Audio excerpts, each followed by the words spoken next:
ভাই আজকে আবার এখানে বসে কা যদি 6টা উত্তরে ভাই খেয়ে দিতে পারতাম। হ্যাঁ হ্যাঁ বলেন আঙ্কেল, আমি আপনাদের সাথে খেলবো, আমারও নেন। ভাই কি বলতেছিস তুই এসব? তুই এখানে কেন আসছিস? হ্যাঁ তুই এখানে কেন আসছিস? ভাই একটু বসেন, এইদিকে আমার সাথে, সবার সাথে। কিরে আমার মান সম্মান খেতে আসছিস সেখানে? তুই কেন আসছিস সেখানে? হ্যাঁ মান সম্মান? তোমার আবার কিসের মান সম্মান? যারা এখানে বসে বসে জুয়া খেলে তাদের আবার মান সম্মান আছে? তুই ভারী বেয়াদবি করতেছিস আমার সাথে। বেয়াদবি আমি করতেছি না, তুমি আমাকে শিখাচ্ছ। তুমি আমাকে মারলে, মারো, যত খুশি মারো, তারপর আমি তোমার সাথে বসে জুয়া খেলবো।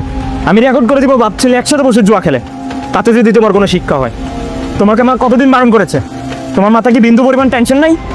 বাসায় এক ফোঁটা বাজার নেই, মা কান্না করতে করতে তার কানের জিনিস আমার হাতে দিয়ে বলতেছে এটা বিক্রি করে বাজার নিয়ে আসতে, আর তুমি এখানে বসে জুয়া খেলতেছো। তোমার এক ফোঁটা টেনশন নেই, এক ফোঁটা চিন্তা নেই আমাদেরকে নিয়ে। তুমি আমার বাবা না?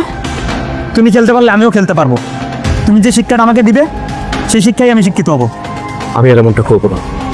এ দেখ, আমি তোর সামনে কানে ধরছি, আমি আজ জীবনে জুয়ার কোটে বসবো না। তুই এই সমস্ত পথে আসিস, এটা আমি মাইনে নিতে পারবো না। চল।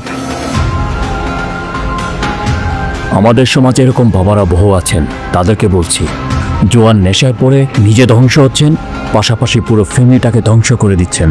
তাই বলছি নিজে পরিবর্তন হন, ফ্যামিলির সকলকে ভালো রাখুন। ভিডিওটি ভালো লাগলে শেয়ার করে দিবেন।